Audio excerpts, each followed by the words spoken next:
राक्षस राज रावण ब्रह्मा जी से वर पाकर घमंड से भर उठा। कुबेर को हराकर लंका का स्वामी बन बैठा। पुष्पक विमान उससे छीन लिया। यक्षों के भाग जाने के बाद राक्षस लंका में बस गए। रावण का आतंक पूरी दुनिया में फैल गया। क्या देवता क्या मनुष्य सब उससे आतंक से रहने लगे। रावण अपने को ब्रह्मांड का स्वामी समझने लगा। उसे लोगों को सताने में आनंद आता था। एक दिन वह पुष्पक विमान में बैठा विचरण कर रहा था, तभी बादलों के बीच जाते देवऋषि नारद जी दिखाई दिए। रावण ने उन्हें प्रणाम किया। नारद जी बोले, रावण, ब्रह्मा जी से वर पाकर तुम्हारा बल बहुत बढ़ गया है। तुम सबको जीत चुके हो, पर एक बात फिर भी मेरी समझ में नहीं आती। तुम बेचारे मनुष्यों को क्यों मारते हो। अगर तुम्हें अपनी शक्ति सचमुच दिखानी है तो यमराज के पास जाओ, उनसे युद्ध करो। सबको अपने लोक में बुलाने वाले यमराज को जीतकर ही तुम विश्व विजेता कहला सकते हो। नारद जी की बात सुनकर रावण बोला, देवऋषि, यह तो आपने ठीक कहा। मैंने प्रतिज्ञा की है कि मैं चारों लोकपालों को परास्त करूंगा। मैं अभी यमपुरी जाता हूँ। सब प्राणियों को मृत्यु देने वाले सूर्यपुत्र यम को मैं मार डालूंगा। इतना कहकर रावण दक्षिण दिशा में चल पड़ा। नारद जी भी तुरंत यमपुरी की ओर चल दिए और रावण से पहले ही वहां पहुंच गए।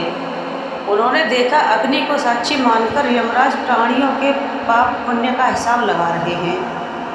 नारद जी को आया देख यमराज ने उन्हें प्रणाम किया। बोले, देवऋषि, सब सकुशल है तो है। आज आपका आना कैसे हुआ। नारद जी बोले, मैं आपको एक महत्वपूर्ण सूचना देने आया हूँ। शांत चित्त होकर ध्यान से मेरी बात सुनो और तुरंत अपनी रक्षा का उपाय कर लो, क्योंकि रावण अपनी सेना के साथ आपसे युद्ध करने चला आ रहा है। आपको सचेत करने के लिए ही मैं उससे पहले यहाँ आया हूँ।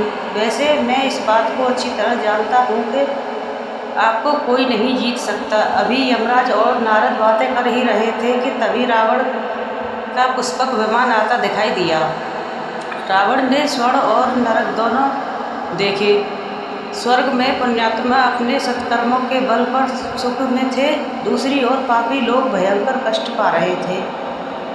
रावण कुछ पल यह देखता रहा, फिर उसने नरकवासियों को मुक्त कर दिया। यमदूतों ने उसे रोकना चाहा, पर रावण की शक्ति के आगे उन्हें हार माननी पड़ी। थोड़ी देर में यमदूत इकट्ठे होकर आए और रावण से युद्ध करने लगे।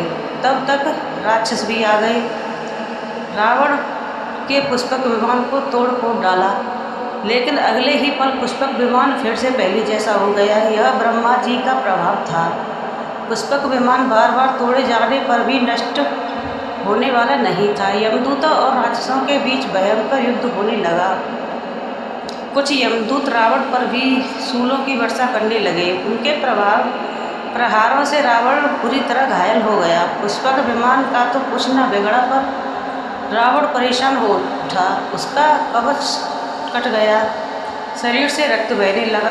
उसकी दशा देख राक्षस भी घबराकर भागने लगे। तब रावण ने ठहरो ठहरो कह उन्हें रोका और पाशुपत नामक दिव्य अस्त्र का संधान किया। छूटते ही वह अस्त्र आग की तरह जल उठा।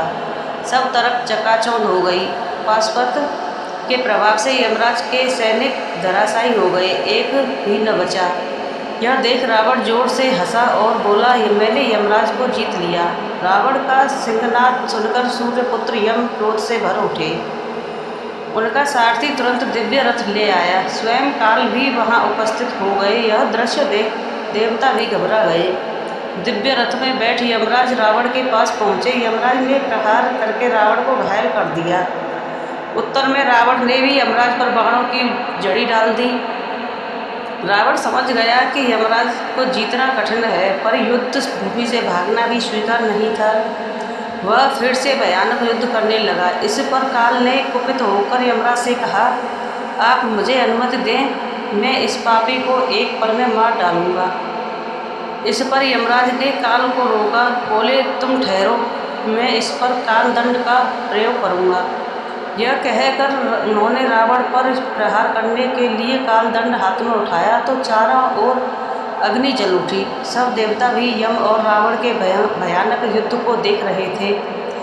यमराज कालदंड से प्रहार करना ही चाहते थे, तभी पितामह ब्रह्मा वहाँ उपस्थित हो गए। उन्होंने यमराज का हाथ थाम लिया और बोले, रुक जाओ यमराज, कालदंड चलाने से पहले मेरी बात सुन लो। मैंने रावण को वर दिया है कि यह देवताओं के हाथों नहीं मारा जाएगा, तब मेरा दिया वरदान असत्य हो जाएगा। वरदान की मर्यादा नष्ट हो जाए यह ठीक नहीं। यह सुनकर यमराज ने तुरंत कालदंड को नीचे कर लिया। बोले, आपके वरदान और कालदंड दोनों का सम्मान करना मेरा धर्म है। अगर इसकी मर्यादा नष्ट हुई तो फिर हम कहाँ रहेंगे, और जब मैं इस निशाचर को मार नहीं सकता तो फिर युद्ध करने से क्या लाभ। इतना कहकर यमराज वहाँ से लोप हो गए। रावण ने यह समझा कि उसने यम को जीत लिया है।